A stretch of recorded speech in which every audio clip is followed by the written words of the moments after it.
Hey guys, let's talk about an easy thing that y'all should be doing with your dogs at home.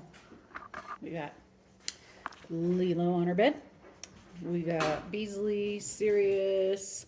We got Remy back here. We got Shade over there. And we got Draco over there. And all I'm gonna do is I'm gonna walk over here and I'm gonna go.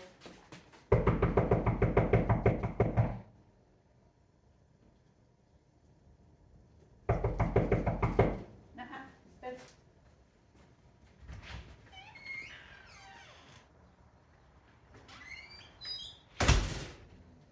Simple as that. Notice nobody barked. We practice this a lot. They get practice, people coming in and out, people going in and out of the room. They might look. You can see Draco's little peepers over there. I guess I shouldn't say little. Draco's got big peepers. You got big peepers, don't you? And, a couple of them kind of turned their attention to, hey, what's going on over there? The young little puppy here definitely turned her attention to, what are you guys doing?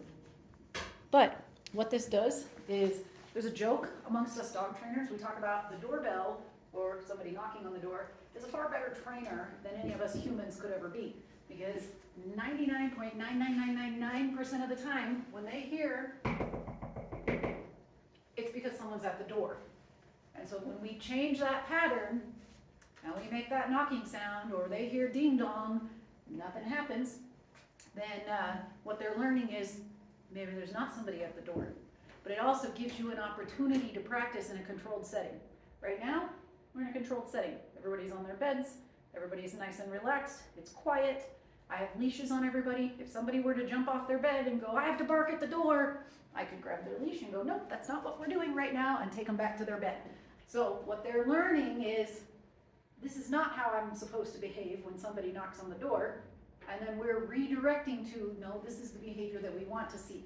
So keep in mind, if you're gonna correct a dog for bad behavior, so if they get up and they bark and you're gonna correct them and tell them no, bad dog, don't just leave it at that. Show them what it is that you want them to do.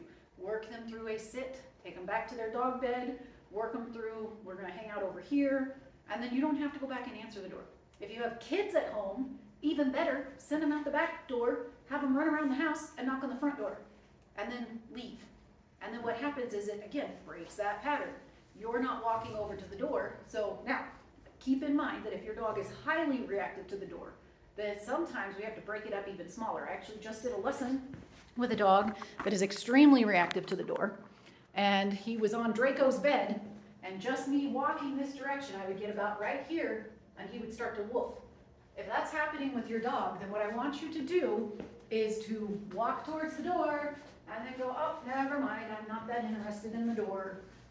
Now, the first time that I walked towards the door, he didn't woof. But after I knocked one time, and he exploded barking, then after that, every time I walked towards the door, he would woof at me.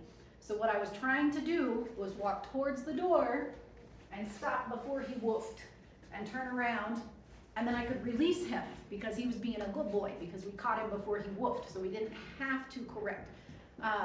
But in this particular case, he was very, very reactive, and so there's a lot of work that's got to be done. Keep in mind that if you're doing something and your dog is just absolutely exploding into a fit of just like, oh, I can't contain myself, try doing a smaller version of it. So right there, I know that all these dogs have practiced this 100 times, they're used to it, so I was able to boom, boom, boom, boom, boom on the door. If your dog is very reactive to the door, it might just take a little tap, tap, or just one knock. Just keep it simple. Do something that is, attainable for your dog. Try to set them up to be successful, but push that boundary of success. See how far you can push it. See if you can go over and cop knock on your door. Boom, boom, boom, boom, boom. And get the dog to just chill. They might ooh, what's going on over there? And that's okay, but we don't want them exploding running towards the door. So anyways, there's your little 1 minute, probably 2-3 minute obedience thing.